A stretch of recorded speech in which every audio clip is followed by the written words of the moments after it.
Welcome to a Problem Squared podcast, the only podcast where every sentence has a square number of words all the time. Most podcasts would plan this out in advance, but not me. My name is Matt Parker, and I thought it would be funny to do this live. Oh no. I went too far. I am joined by Beck Hill. Yeah. You're looking so proud with yourself, except I'm not counting. I don't know. People will check if I did it correct. It sounds like I'm holding you hostage. You know what I just realized I'm actually doing triangle numbers, not square numbers. So can everyone pretend I said triangle numbers at the beginning? If you're a new listener, I'm so sorry, but that is a really good gauge of what this show is like. It's accurate. It's very accurate. If not successful. Anyway, on this episode... I believe in miracles, by which I mean I'm going to be looking into some hot chocolate. Ooh. I'm going to sort out some vowels. And we'll have some any other business. Any other business. Triangle number. Triangle number. Nailed it.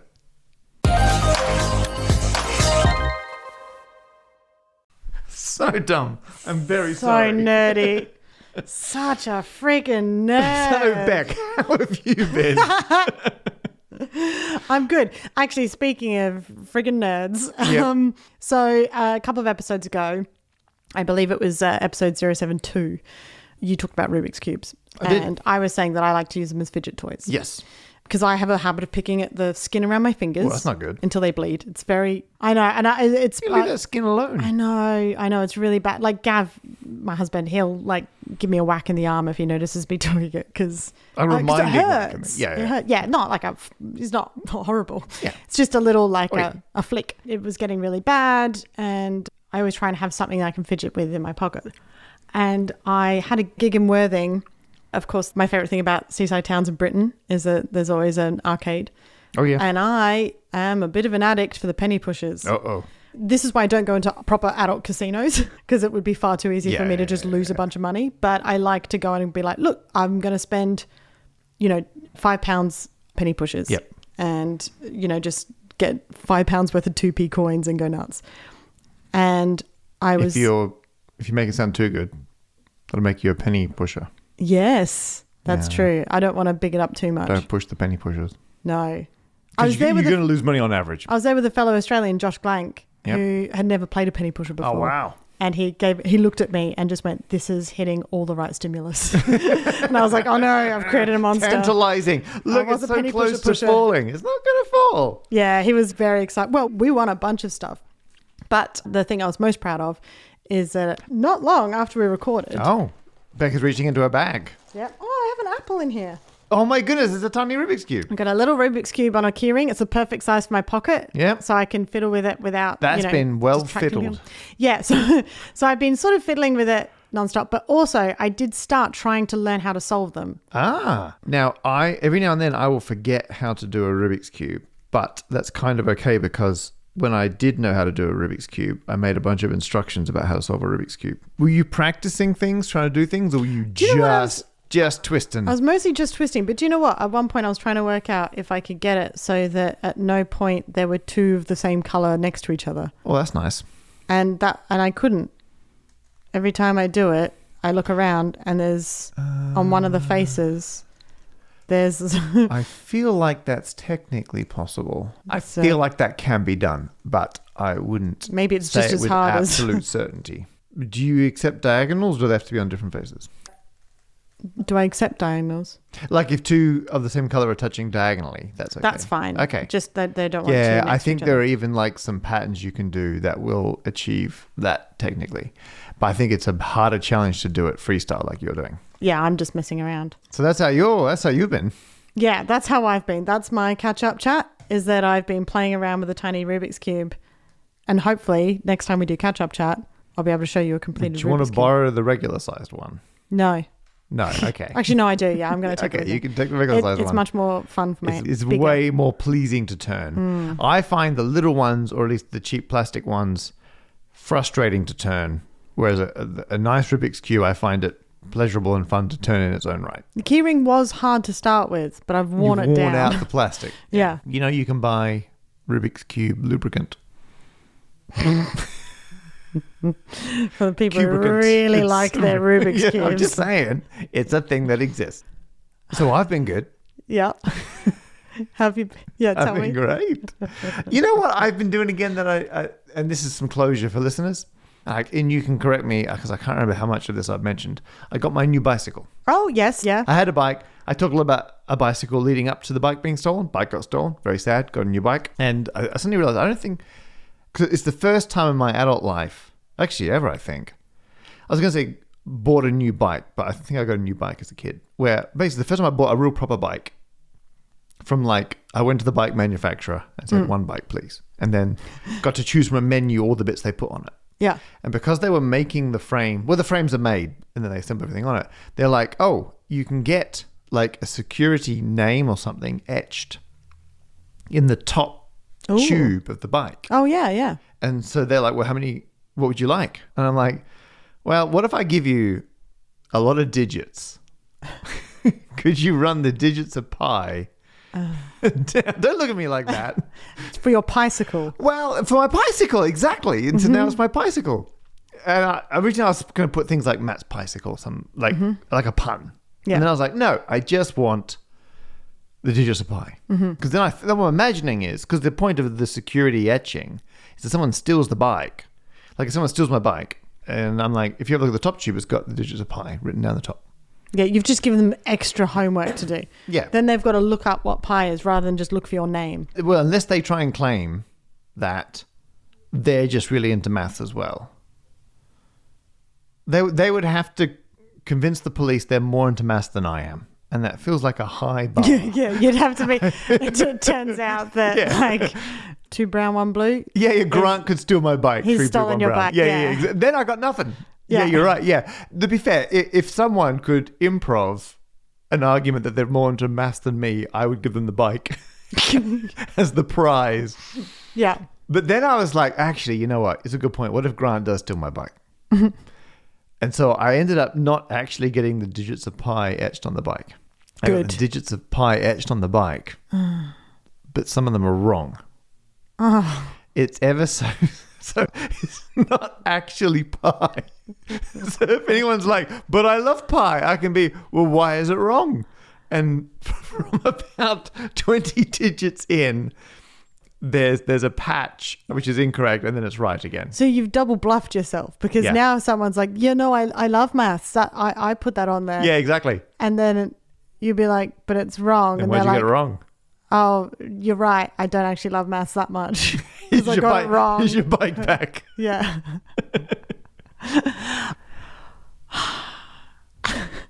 I think that is a terrible idea. Because if someone tried to sell me a bike that had Matt Jeremiah Parker. That'll do. Yep. Matt Jeremiah Parker, right? Yep. Was etched into the bike. I'd be like, hang on, this person I'm buying it from is not Matt Jeremiah Parker. Ah.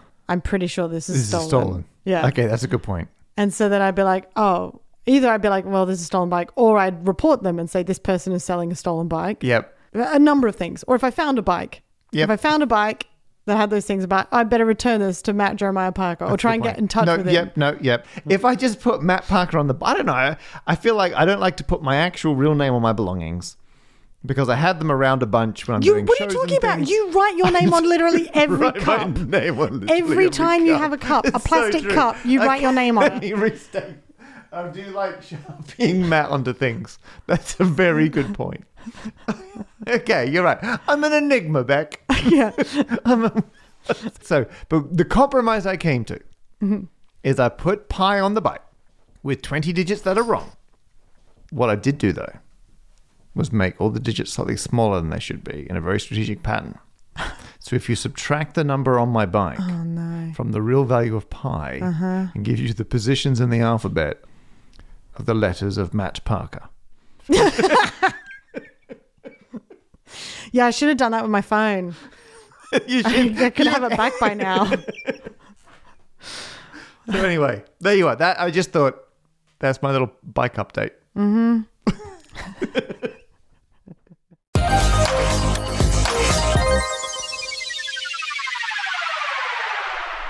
Our first problem was sent in by David. They went to the problem posing page at problemsquared.com. They first of all highlighted the fact that they are David from Ottawa. Oh, that David. That David. Ottawa David. There's a more than one David. They have a problem, which they've summarized in a single sentence. How... Which Chewbacca. A lot of people roll their O's. How do I stop my hot chocolate powder from clumping up? That is a problem. Now, they give some extra details. If this was a lab report, this is the method section. Yes. I warm up a mug of milk in the microwave, then add the powder and stir with a teaspoon. Except I usually end up mashing chunks of clumped up powder against the side of the mug to break them up. It feels like getting a smooth mixture is impractical, maybe impossible using this method. They want to know if there's a better way. And while we're on the topic, they're also curious why this happens in the first place. Shouldn't the powder just dissolve like good powders should? So, Beck, you've been on the case. What do you got? It's hot chocolate season, baby. And I love me some hot chocolate. I really do. And I also sometimes have the problem where you're trying to push it up against the side of the mug with the back of the spoon. And I too wondered. So I looked into it, and there is a scientific reason. Oh, now as a hot chocolate heathen, it's always with 100% milk that you're making this hot chocolate. Well, see, I make it the same way I'd make like an instant coffee. Oh, so hot water and then a dash. Put the powder in, then hot water, then milk. Yeah. But I still sometimes end up with clumps. Apparently it's because cocoa powder or hot chocolate powder. That's not a good powder. Well, it's starchy. Starchy. And when you That's not the word I was predicting. When you hydrate a starch, it expands. Yeah. Oh. Which then condenses the inside, keeping it dry. Oh, okay. It forms a protective layer. Yeah, essentially. I just thought it was a hydrophobic powder, so it just repels water. No, if you were like to pull out, it's the same as like if you add, again, like water to flour. Yeah. If you pull out the flour, it's not going to magically all become dry. No, exactly. Yeah, it's just forming a doughy layer on the outside. Exactly. May not be actual dough. So, David from Ottawa, you are correct. It is very impractical and potentially impossible using your current method. So, I noticed that I don't have the lumps issue as much since I started using boiling water instead of milk. So it could and be I the think water. that's because when I boil milk, I'll heat the milk and then put the stuff in. With boiling water, you just pour it in straight from the kettle. Yep. And I was getting less lumps. So I looked into it, and apparently that is exactly how you get rid of clumps in things. Oh, hey. And it's not far from what you were saying about creating a small dough. So what it says is only add little bits make a at a paste. time. Make a paste. That'll show those clumps. And so then you can slowly keep adding it and keep adding it. So I thought we should test this. In front of us, I have a teapot wrapped in a tea towel. That's a teapot of hot milk. Full of hot milk. Love it. So I thought we could try 3 different types to compare. So I've gone for some traditional bog standard cocoa powder. Becca's pulled out, the name of the product is literally just cocoa by Sainsbury's. It's less a product and more just an ingredient. So I've done that. Then I've gone for the slightly more upscale Cadbury's hot chocolate. Oof, that would be fun. And then finally for us, I've brought a tin of Milo. Oh my goodness. Which is a chocolate malt drink in Australia and South Africa and a few other countries. Yes. Matt is shaking it because quite often what happens when you get Milo is that it gets the tiniest bit of moisture in there and then it forms a cement. So let's make some hot chocolate. Okay, so Becca's first of all opening up the cocoa by Sainsbury's. First with the cocoa, traditional cocoa. So in one mug, you're going to put some cocoa in the bottom. Yep. You're going to add hot milk. And we're going to make a paste. Yep. The sound you can hear is milk going everywhere. I think I've put too much milk in because I'm already getting clumps. Already getting clumps. Problem is I had very little control over the milk. Operation Paste has got a lot of milk in it. I will give you that. But how many lumps? Oh no, you're right. I think you are lump free. There's definitely some variation, but no lumps. Okay, for comparison, what I'm going to do, I've got a scoop of powder in the second mug. I'm just going to try and add it to the milk and stir it at the kind of speed where I think it won't have a chance to clump.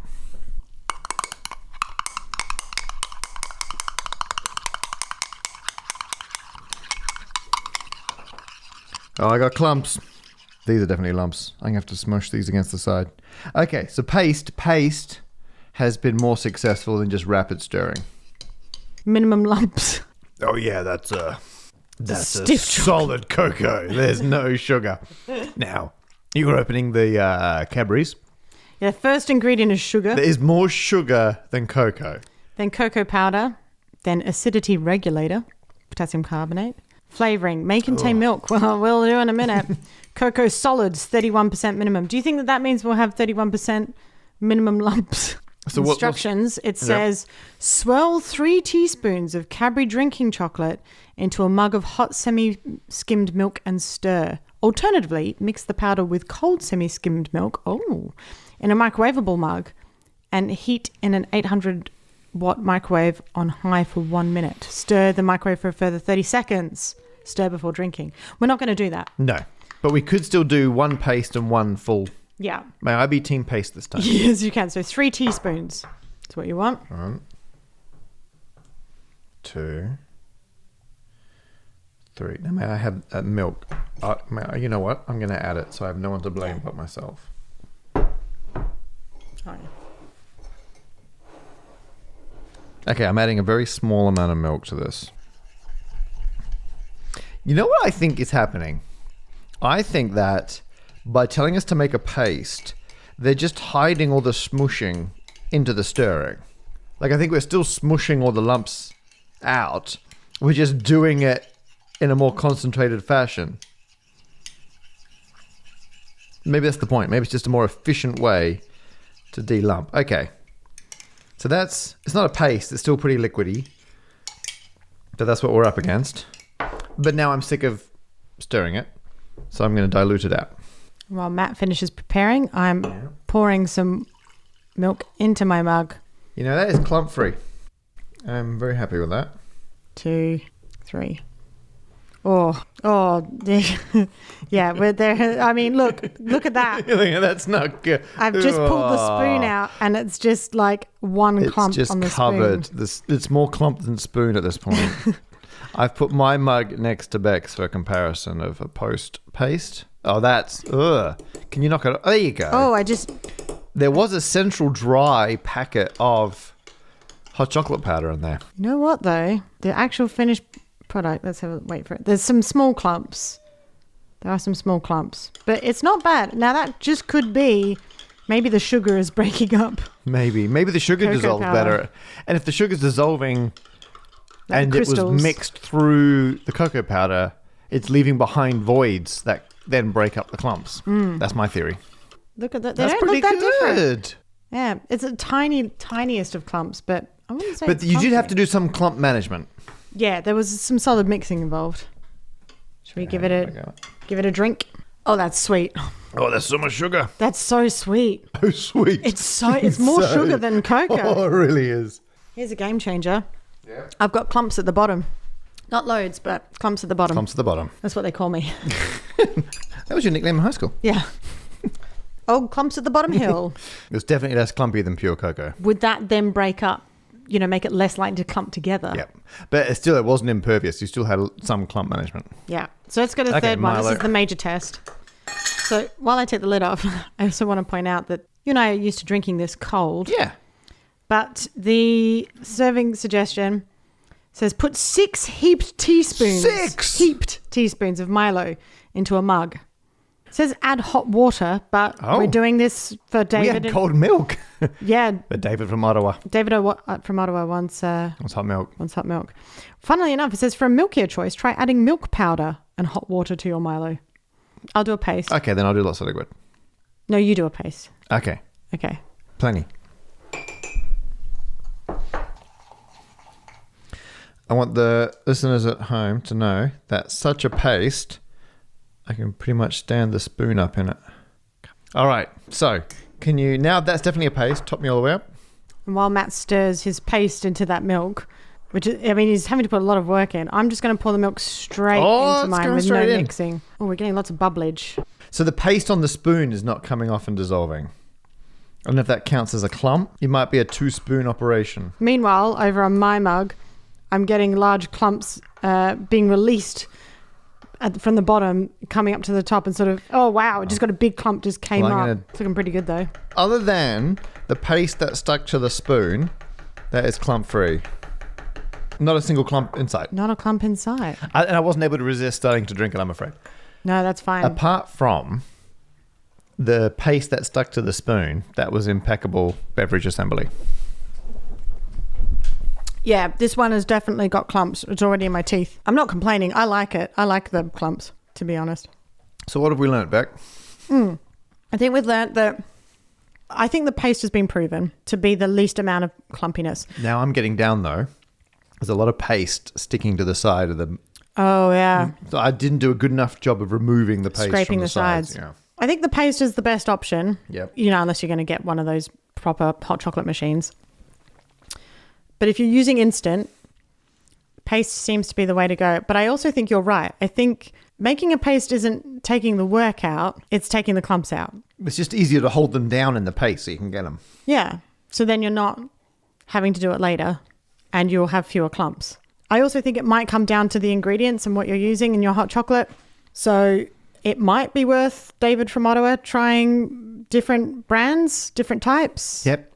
Perhaps if you make it with traditional cocoa powder, put the sugar in with it first and then create a paste from that. We've definitely made some hot chocolates today without clumps. So the answer is buy a blender. Yeah. But one that can do hot. Well, you know what you can do, actually, joking aside, if you have a coffee maker with a steam wand, you can use that to make hot chocolate by heating the milk and stirring it with the steam wand at the same time. Ah. Now, you can have a chocolatey steam wand. Yeah, you're going to want to clean that. Which you're going to do anyway with milk. Oh, true. You know, always purge your wand. You can guess who does. That's the first rule of being a barista. So there is a better method. Your current one is impractical. And I believe that I've answered the question as to why it happens in the first place and why the powder doesn't dissolve by itself. Yeah. So I think I've answered it. I'm going to give you a dissolved ding. Thank you. And we will wait for David from Ottawa to report back. Yeah, by then we might have actually returned from our sugar rushes. Oh my goodness. I don't think I've had that much sugar in that shorter space of time for a while. Yeah, you're not a sweet tooth person. I'm not a sweet toast person. A sweet I can't talk, person? but my tongue is slipping into a sugar coma. Yeah. And I've got half a black coffee left to finish, so goodness knows what that's going to taste like now. Wow. Well, it's a good thing there's still another problem to go. Yeah, oh. That's okay. That's been done by... Oh, me! This next problem comes from unknown. Ooh. They did not leave a name. Well, either they didn't want to leave a name or they incorrectly filled in the form. Possibly. Yeah. Maybe they're just a ghost. That's an option. A whisper on the wind. A thought. A concept. Some bug in the system. Or they don't know how to use a Google form. Yeah. At the problem posing page at problemsquared.com. That's right. And they've said, what makes a vowel a vowel? Why do we need them? At least in English, to form a word. Maybe they haven't given their name because they're an alien or AI. They're like, I don't know. Yeah, exactly. AI going, that is a vowel. What is love? Are there any sounds that could function as vowels that we do not use in English? Can you name a vowel? Okay. And can you name a different vowel? Well done. Now, can you seamlessly transition from one of the R vowel to the I vowel? Oh, it is hard, isn't it? There you go. Yeah. Yeah. Yeah. Oh. Ayo. It's actually now pick two consonants and can you transition between them like an L? That's just one than the other. There's no intermediate. So if you go from like stand. But you're not gradually turning an S into a T. Oh, I see. But you can gradually turn an E into an OO.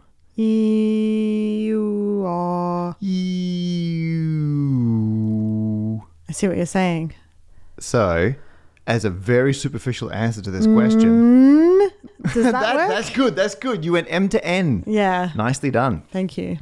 So, a very superficial answer. Vowels, you can transition from one to another.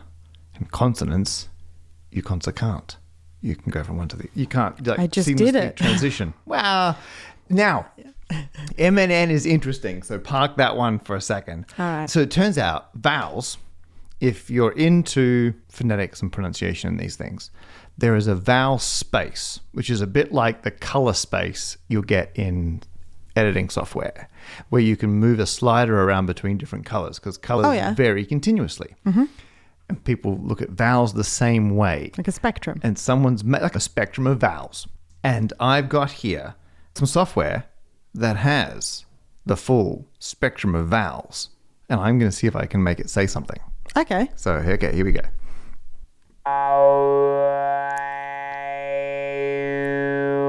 Oh, that's awesome. That's like the throat singing that we did in a previous episode. It's very, very close to that, actually. Let me try and speed that up a little bit. Give me 1 second. That's very I'll try cool. to make it say, how are you? One more go. Ready? How are you? Okay, yeah. It's not a million miles away. I love you. So I'm going to show you the screen. So there's the screen. Here's all your different vowels. Now, they're not using letters the way we would use letters for vowels. They're symbols to represent all the different vowels. And by starting at one vowel, like here's E, I can slide E down to A. Like ear. Yeah. Or I can go up to oo. Which is kind of fun. That is fun. And so you got the symbols for the different vowels on there, and you can slide from one to the other. And vowels are understood. Well, the better definition of what I said before, it's when I think maybe your airway is unobstructed. So consonants, you're blocking the air getting out. Vowels, it's just resonance through a straight open pipe. And very crudely, you can alter the shape of your mouth, and you can alter the shape of your throat. Yeah. And depending on what size, you get different vowels. Yeah, and that's also how we get like different tones and stuff, right? Yeah. Like when you're whistling, you can get different notes because 100%. you're changing the shape of your throat. So you're not like stopping the air from getting out. No. But you are altering how it resonates. Yeah. And you've got two different frequencies. I forget which is which. I think like F1 is like the resonance of your mouth, and F2 might be your throat. And you can alter them relative to each other. And that's what gives you this two-dimensional space of vowels that I can drag that thing around to pronounce things. Now, I only know all this because I know nothing about phonetics. But I watch a lot of YouTube. And there's a great channel called Dr. Jeff Lindsay. And I love watching Dr. Jeff's channel. And does all sorts of incredible videos about accents, pronunciation, all these things. And I can't believe that the way that words sound can be completely different to how they're written. So you think it's like you understand what you're reading. Yeah. It's totally different. And it's often vowels. So in that previous sentence, I used can't and I used can. But I did not pronounce them anything like can't and can. Yeah, yeah. So the bit where I said, and I can't believe, and actually I didn't even pronounce the T. There's no T when I said can't. I said can. Huh. But our brains just went, that was can't. And when I said can, I didn't even put a vowel in it. I just said can. I can believe that's how it works. Yeah, it's very British, actually. Yeah. Well, obviously now accents are weird. And so the way we do different vowels, so I would typically say can't instead of can't. Yeah. So accents are all over the place. But I get so used to thinking about words as being these discrete individual objects. And you look at the spelling and that's the word. I mean, having learnt Japanese for a couple of years now, and I just started French to help me out while I was overseas. It makes you realize how difficult English is, because when you're reading another word in another language and then suddenly what you've learned about how that character or spelling is meant to be pronounced, and suddenly it changes for no reason. And then you start to realize, oh no, we do that all the time. All the time. English is the worst. All the time. There's several subjects that I absorb information via YouTube. And this is one of them, but that's like my only source of information. And Dr. Jeff happened to be at the same YouTuber conference that I was at. No, that's awesome. So I walked past him. I went, hey, you're the phonetics guy. So we had a good old chat. And he goes, oh, I'm working on a maths question at the moment. He's like, Perfect. would you mind? He's like, I don't know what the etiquette is. I'm like, mate, get it out. Let's have a look at this maths problem. So we had a look at it. I went away and looked at it for a little while. So I just quickly did a screen grab and voiceover of what I had done, sent it over to him, and he put it in his video, which was a huge amount of fun to be able to look at some of the stats that he was collecting about the way things are pronounced. And so when I saw this problem about what is a vowel, what are they doing in English, and do we need them, or could we use different letters or vowels or sounds instead, I just emailed him and he sent back a recording. So everyone, that is the correct response. Put your oohs together for Dr. Jeff. Hi Matt, Jeff Lindsay here. You asked me what makes a vowel. Well, vowels are basically sounds, not the letters that people associate with them. There may be 5 vowel letters, but English actually has about 15 to 20 vowels, depending on the accent. So what makes them vowels? Well, think about Kermit the Frog when he talks. His mouth opens and closes, that's all it does. But this movement is so fundamental to speech that we have no trouble believing he's actually talking. We can say that when his mouth is open and most sound gets out, that's a vowel. And when his mouth closes and less sound can get out, that's a consonant. Each cycle of opening and closing we call a syllable. Now, if you've seen my video on the vowel space, you'll know that true vowels are all similar in kind. They're a bit like colours. So that's what I was mentioning before. So I just totally stole that from one of his videos. Thanks for stopping to clarify. Selling me out there, Jeff. Everyone thought I was really clever until then. Yeah, so he shows how it's a lot like the color space. And in fact, he even goes into how it's strictly speaking, it's a 3-dimensional space. Because if you look at the third dominant frequency down, you can then distinguish vowels that are the same on the first 2 frequencies that our vocal system can produce.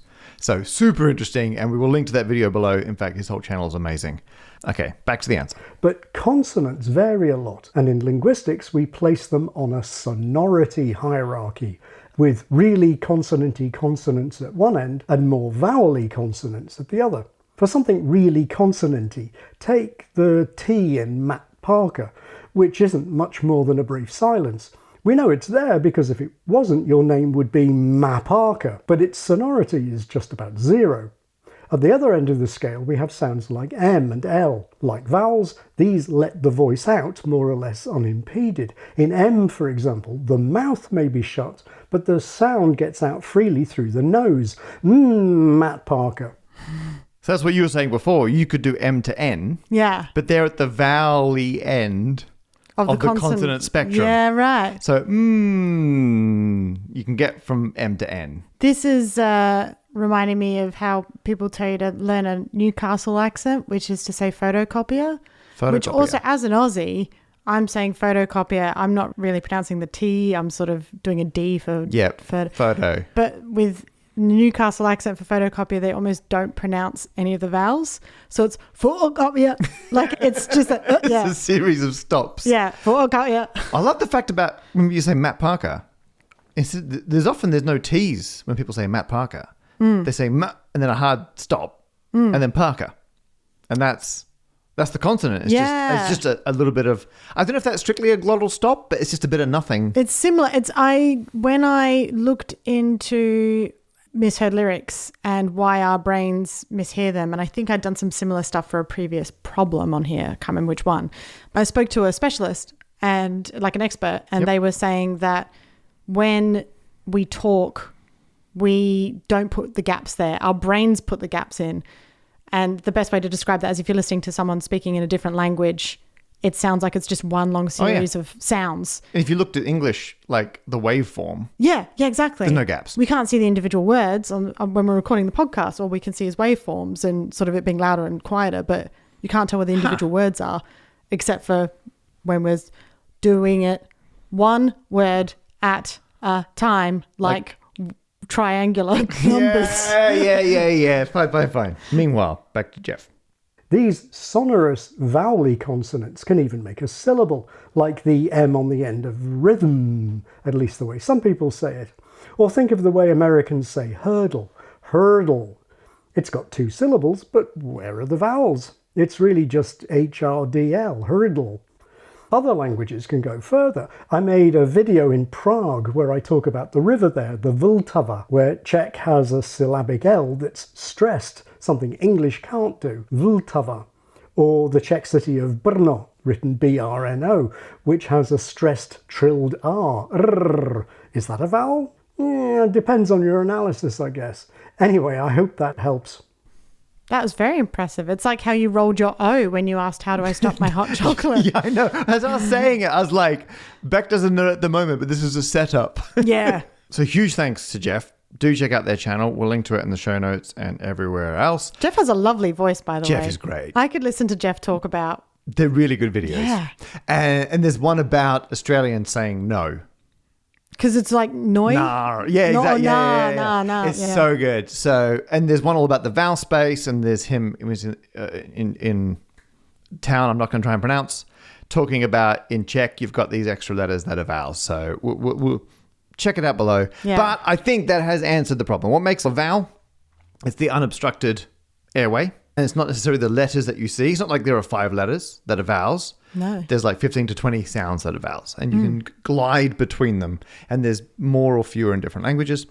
Why do we need them? Well, we don't.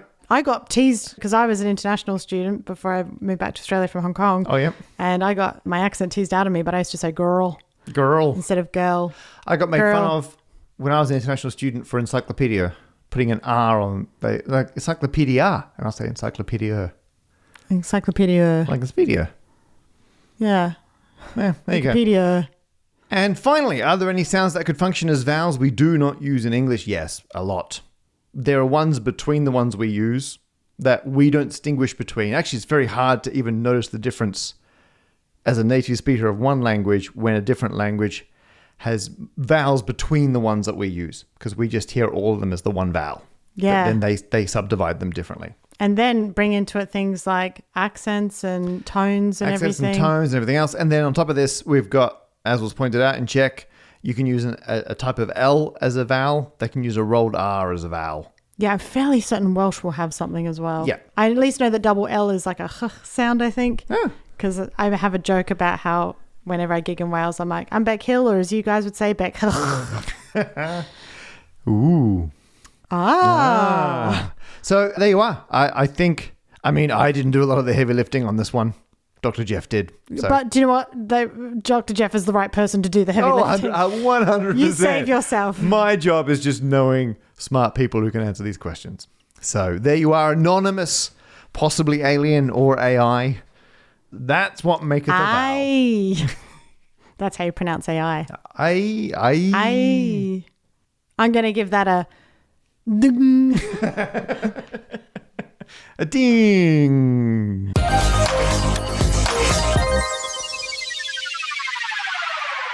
Any other business is a triangle number of words already.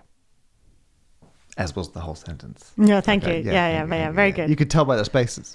It feels like starting the episode was so long ago.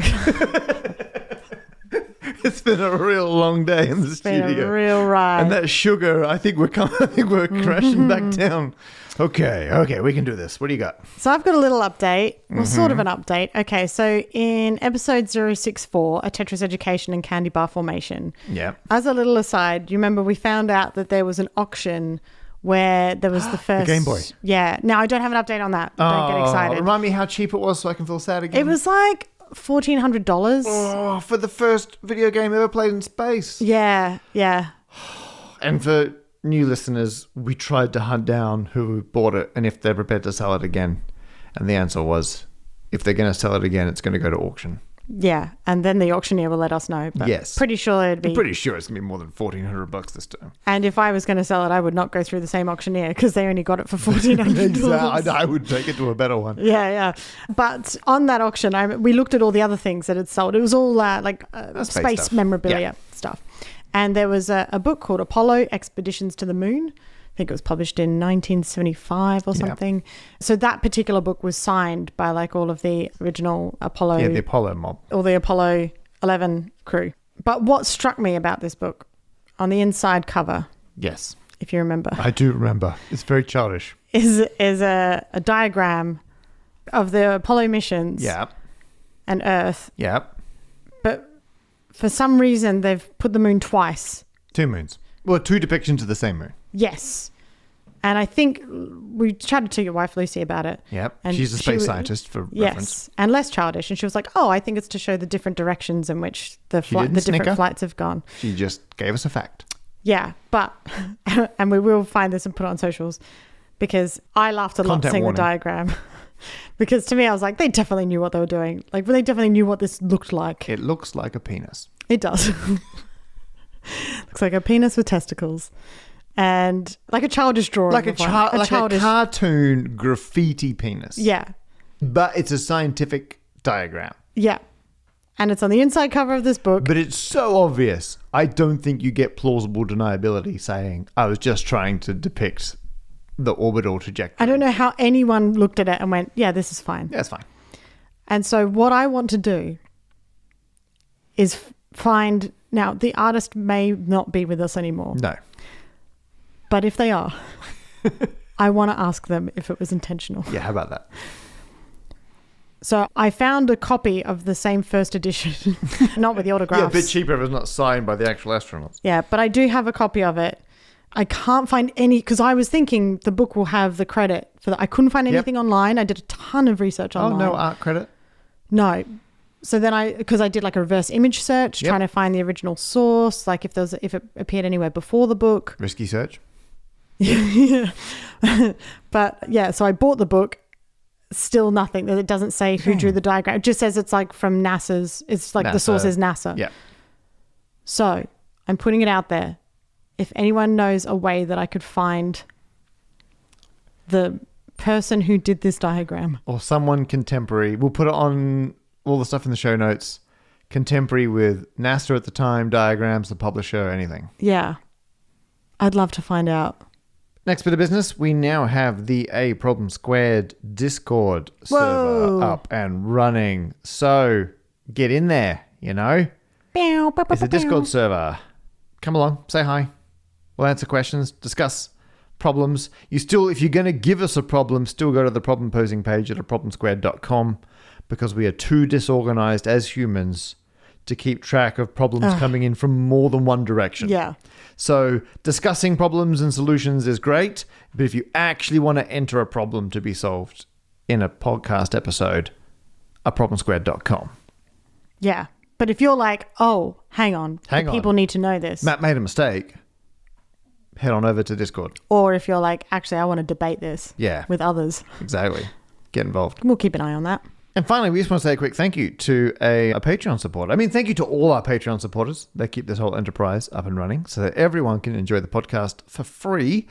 They are podcast everyone who's not paying for it. Everyone who's not paying for it, which is the vast majority of people. This is true. They have a Patreon name which is the word unintelligible in square brackets.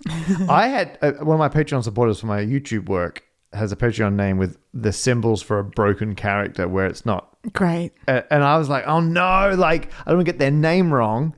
And so I had to get in touch with them. They're like, no, I just put in like the empty boxes. Brilliant. As my name. Love that. I'm like, you jerk. I love you so much. That's excellent. That's great. So unintelligible here, similar energy. Mm-hmm. So we do, because when we're warming up to do the main high quality podcasts, we do a practice podcast, which is available only to Patreon supporters.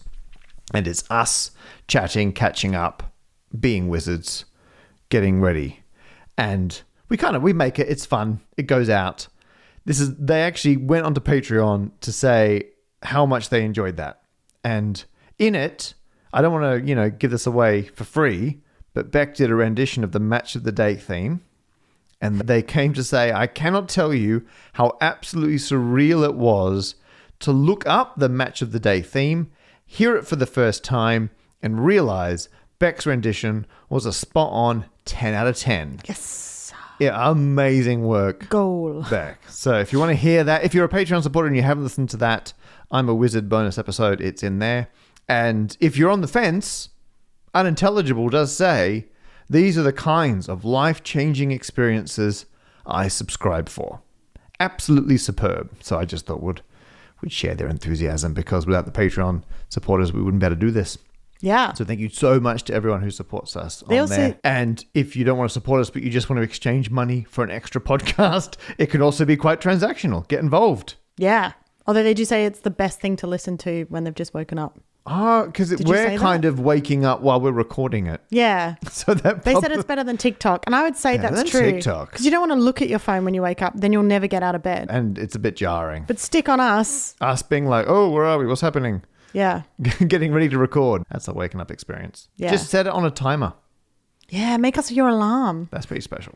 If anyone does that, let us know how it goes. Now, as is our tradition always, we pick 3 Patreon supporters to thank at random. I'm just looking at the 3 random names now, because we've got a tradition of mispronouncing names, and I'm wondering if people are leaning into that. Yeah, it does. Hence, Unintelligible as a name. But this time, we'd like to thank Belshazzar Mouse. Belteshazzar. Do you reckon they're going for a Shazza?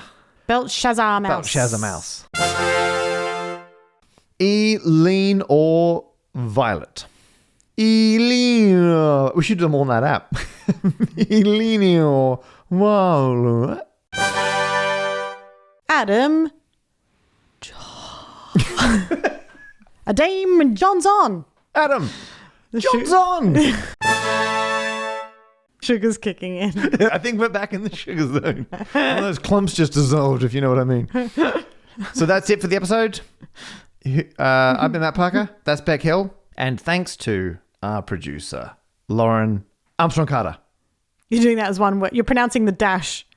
Yes, that was one word. The end now.